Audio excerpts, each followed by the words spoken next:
states that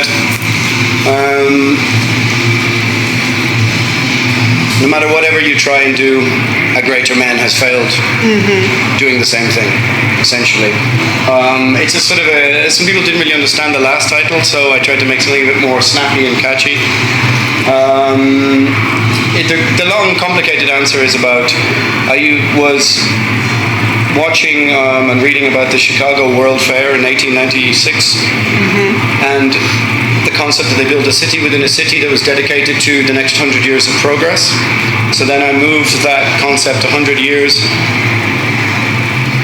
and looked at the developments of the 20th century, whether it was 2 world wars and that kind of stuff. So the overall concept was a sort of feeling of impending, not impending dread, but misuse. That's not the right word either. It's nearly a year and a half since I answered any of these questions. I thought about them. Yeah, maybe. It was just the kind of concept that at the end of the 19th century, just like at the end of the 20th century, there was a period of unrivaled prosperity and a lack of war and conflict in Europe. Yeah. And in Europe, we only had the Balkans in the 1990s. But now where we are 15, 20 years later, it's in some descending spiral of chaos, and so I looked at 100 years ago, that was the First World War. So I sort of compared this 100 years of progress and saw that all we did was figure out greater ways of killing each other. I don't take the pictures and I don't sit in front of the computer because I can't.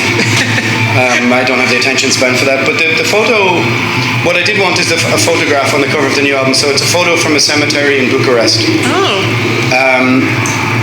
I can't exactly tell you who, but you will see, as far as I understand, it's the wife of a composer, and that's him, the prostrate figure weeping at her side.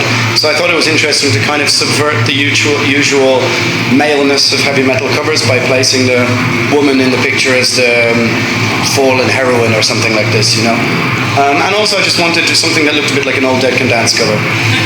Not photoshopped and brightly coloured and exactly. And so I kind of do direct everything, and then this was done by Costin, Chioreanu, Romanian. The Name is Dead is a different guy, it's an Irish guy. Generally, I will source all the pictures and the ideas and the aesthetic, and then they will interpret it. I mean, if you think back to all of the iconic figures from the 80s, it's very difficult to have that sort of impact anymore, artistically or aesthetically. I think that there's just too many albums released, and sometimes trying to make something stand out. It's like Redemption of the Puritan's Hand. To make the cover white was deliberate.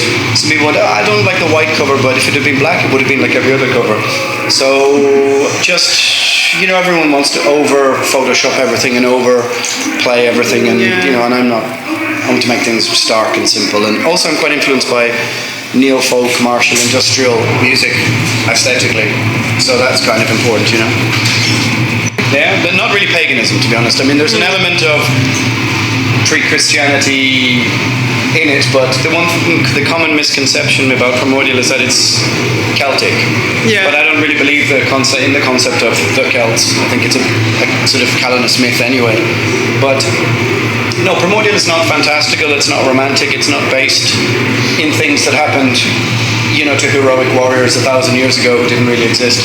It's very much about right here, right now. So, To the Name is Dead is really about nationhood and state building and the movement of borders throughout the 19th century and stuff like that. So I'm not really interested in writing folkloric, mythological lyrics, but there is elements of sort of earth-based, sort of pagan outlook or something, but not really. There's more songs about World War I than. Yeah. But it's it could be anything. There's no rule what to write about. No, it's what it is. Yeah. But you see, it's written in the language of my sort of heroes like Poe or this sort of Gothic language. But realistically, because Babel's Tower was in the mythology was God gave different languages to the people building it so as they weren't able to communicate. So it's just about not being able to communicate. That's really sort of it, It's but it's dressed in a sort of this poetic language, the sort of gothic, Poe-esque language. So, but yeah, it's just about every man is evil, every man's a liar. There's no really hard and fast rules. It could be anything. I mean,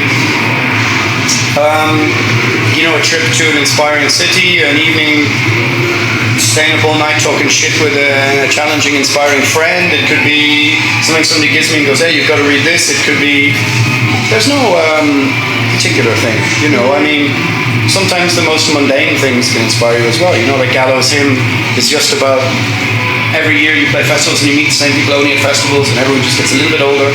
Yeah. You set the world to rights over a drink in a field and somewhere, and then see you next year. And you're just slowly winding your way towards that.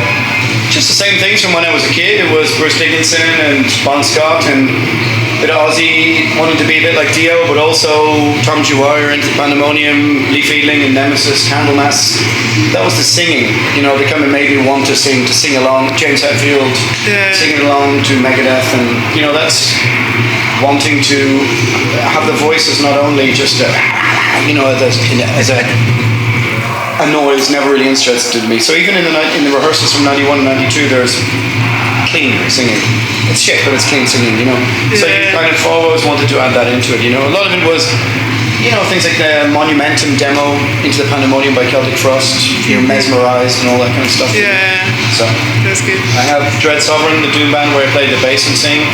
I do another band called Blood Revolt with the guys from Revenge. Maybe we'll make another album with that. Maybe I'll make a non-heavy metal record with some other people. Then I will do some other project with my cousin. So yeah, it's, while I still have no other proper responsibilities and no real job, I should do as much as possible, right?